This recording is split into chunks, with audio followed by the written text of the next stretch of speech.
Salam sejahtera di dalam kasih Tuhan Yesus Kristus. Saudaraku, video renungan sarapan telah menjadi berkat bagi kita semua, khususnya jemaat GPDI Situbondo. Nah, renungan sarapan hari ini saya beri tema makan dan jadilah kuat.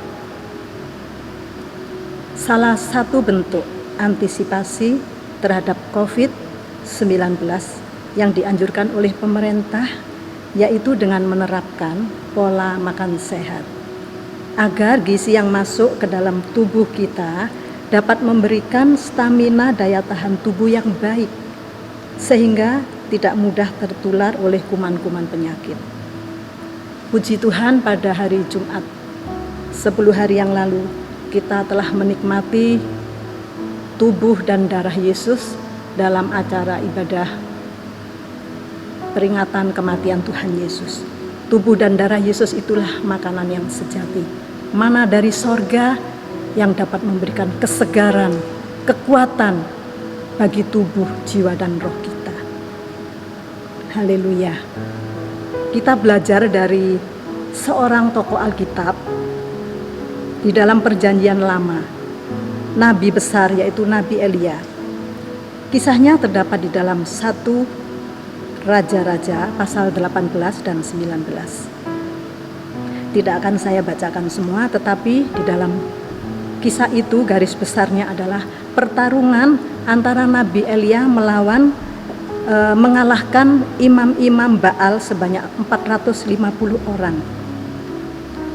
Di dalam pertarungan itu, Tuhan Allah mendengar dan menjawab doa daripada Nabi Elia. Maka Tuhan mengirimkan api dari langit, membakar hangus seluruh korban bakaran, kayu apinya dan tanah-tanahnya, serta menjilat habis air yang terdapat di dalam parit itu. Nabi-nabi Baal ditangkap dan Elia membawa nabi-nabi Baal itu ke sungai Pison, dan di sana ia membunuh mereka semuanya. Nah, kisah selanjutnya diceritakan. Raja Ahab pulang menceritakan semua peristiwa kejadian itu pada istrinya Isabel. Di dalam 1 Raja-Raja pasal yang ke-19 ayat 2 dan 3 dikatakan, dengan kemarahan yang besar Isabel mengirim berita kepada Elia, semoga para dewa menghukum, malah membunuh saya kalau besok pada saat seperti ini saya tidak memperlakukan engkau seperti engkau memperlakukan nabi-nabi Baal. Maka Elia menjadi ketakutan. Lalu dia lari supaya tidak dihukum.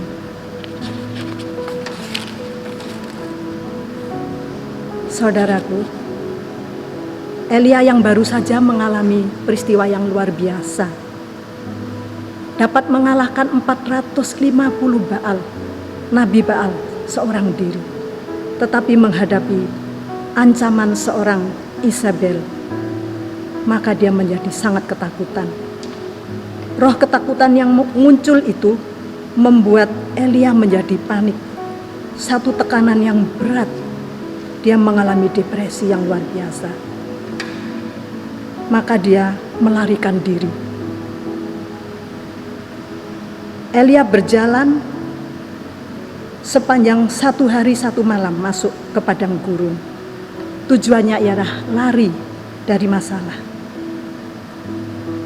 Dan lari dari masalah itu rupanya tidak dapat menolong dia.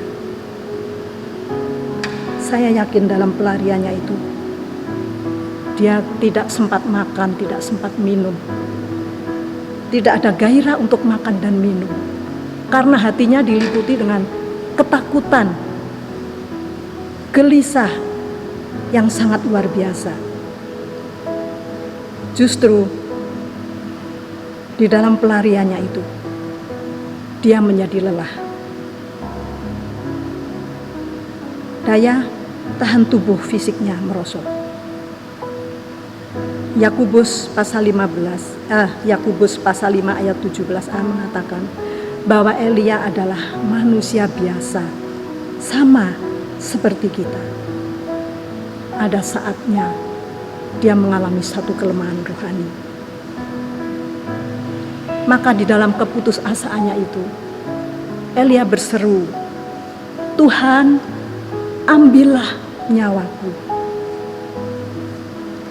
Satu tekanan yang luar biasa yang dia rasa tidak mampu melepaskan diri dari masalah itu.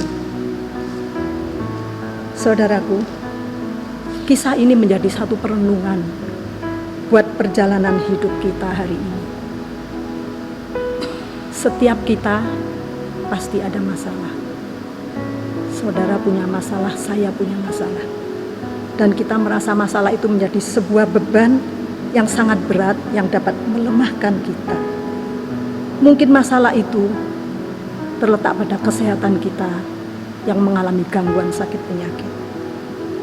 Mungkin masalah kita di dalam keluarga atau ekonomi kita yang hari-hari ini mengalami goncangan. Mari kita belajar dari apa yang terjadi pada Elia ini. Dikisahkan selanjutnya di dalam ayat yang kelima. Seorang malaikat Tuhan menyentuh dia serta berkata, "Bangunlah, makanlah." Maka Elia melihat pada sebelah kepalanya ada roti bakar dan sebuah kendi berisi air. Bahkan 2 kali malaikat Tuhan berkata kepada dia, "Bangunlah, makanlah, supaya kamu tahan mengadakan perjalanan jauh." Elia bangun dan makan, dan oleh kekuatan makanan itu dia dapat menempuh perjalanan 40 hari 40 malam lamanya sampai dia tiba ke gunung Allah, yakni Gunung Horeb. Haleluya, puji Tuhan. Ini menjadi satu perenungan bagi saudara dan saya.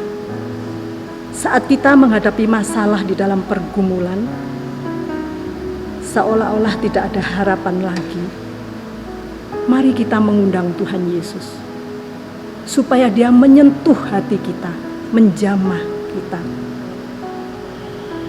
Elia makan makanan yang disediakan oleh Tuhan. Makanan yang disediakan oleh Tuhan, itulah firman Allah. Di hari-hari yang sulit ini, kita butuh makanan yang dapat memberikan kekuatan pada jiwa kita.